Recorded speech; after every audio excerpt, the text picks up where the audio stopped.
We are told that we shouldn't talk about anti-Semitism. And we're told that we shouldn't talk about anti-Semitism by people who are our enemies, but we're also told that we shouldn't talk about anti-Semitism by people who are our friends, by our own people, sometimes. And they say it's because it doesn't have a broad enough appeal. Why are we so bad at confronting anti-Semitism now? I think it's partly because we suffer a kind of historical amnesia about it. We have been the beneficiaries over the last 30, 40 years of a sense that anti-Semitism is a terrible thing and taken for granted that it's a terrible thing, and therefore we've forgotten, so to speak, the arguments.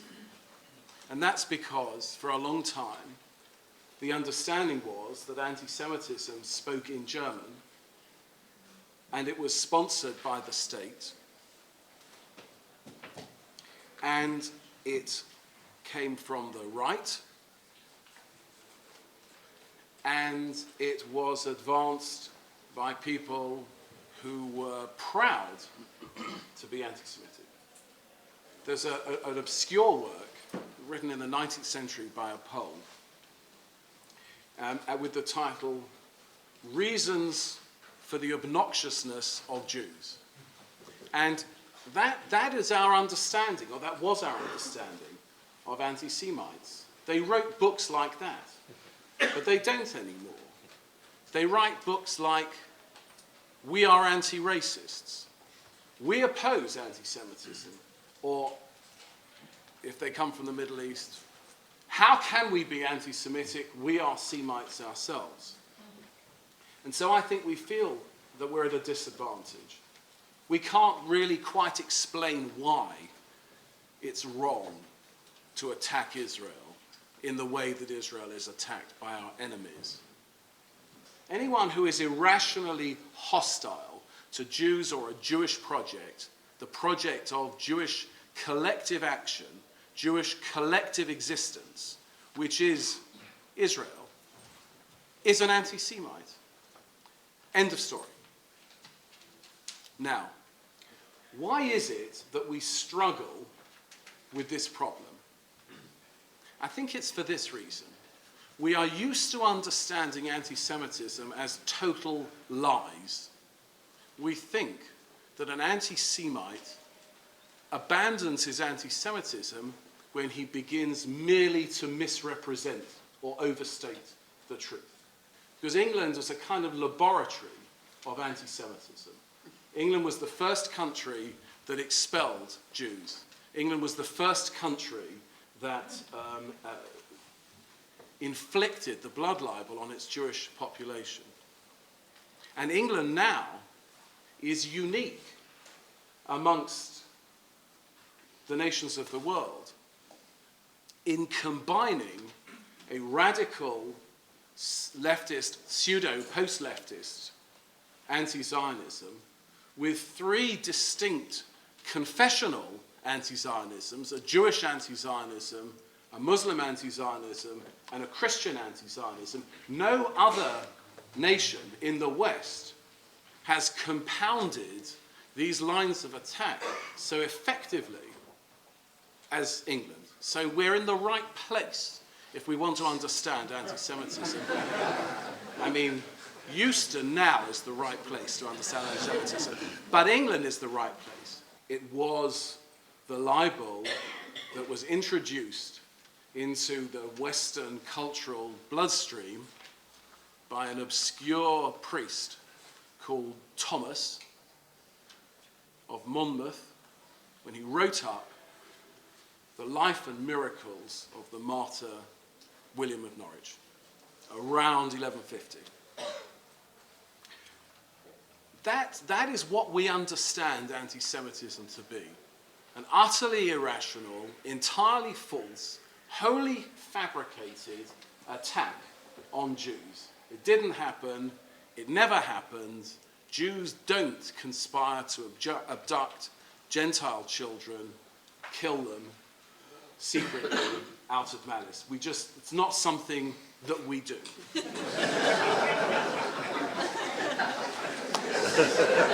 What can I tell you? We don't do it.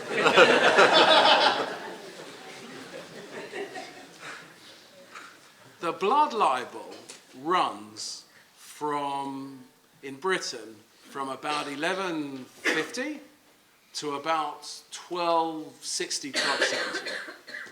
Jews are expelled in 1290. Between 1260, 1270 and 1290, two things happen. First of all, Jews are not allowed to practice moneylending.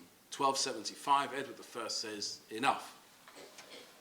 1276, 1277, 1280, 1285, Jews are getting rounded up for coin clipping tiny little bits from the coinage, melting it down, making new coins, adulterating the currency.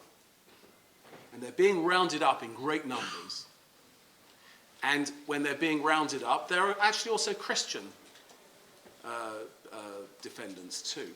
And some Christians are being prosecuted, some Christians are even being convicted, but more Jews, far more Jews, are being convicted. And when they're being prosecuted for coin clipping offences, they're also being prosecuted for blasphemy, for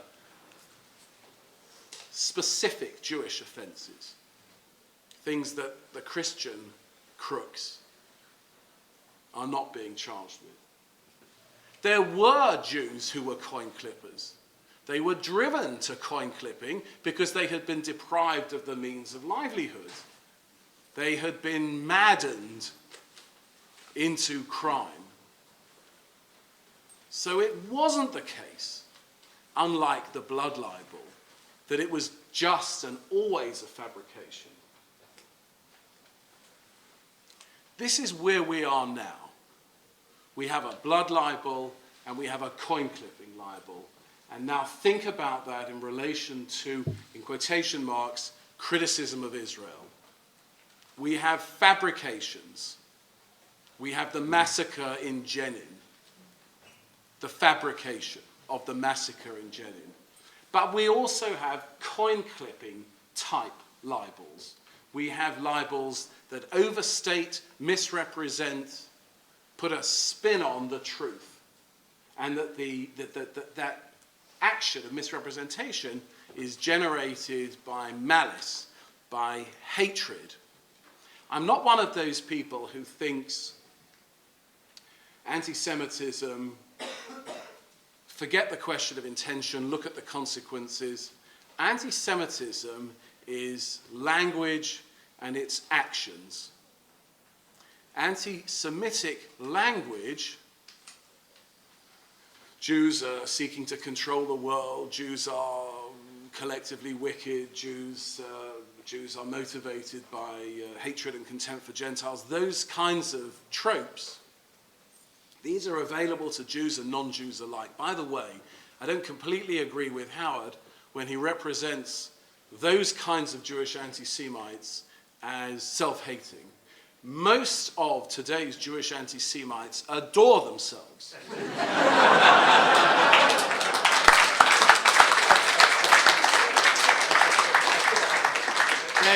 They bask in the admiration of their peers.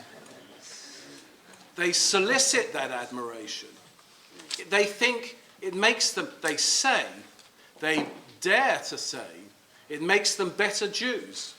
They speak for the Jewish tradition. Adrian says time. So I'm going to stop. But thank you for listening.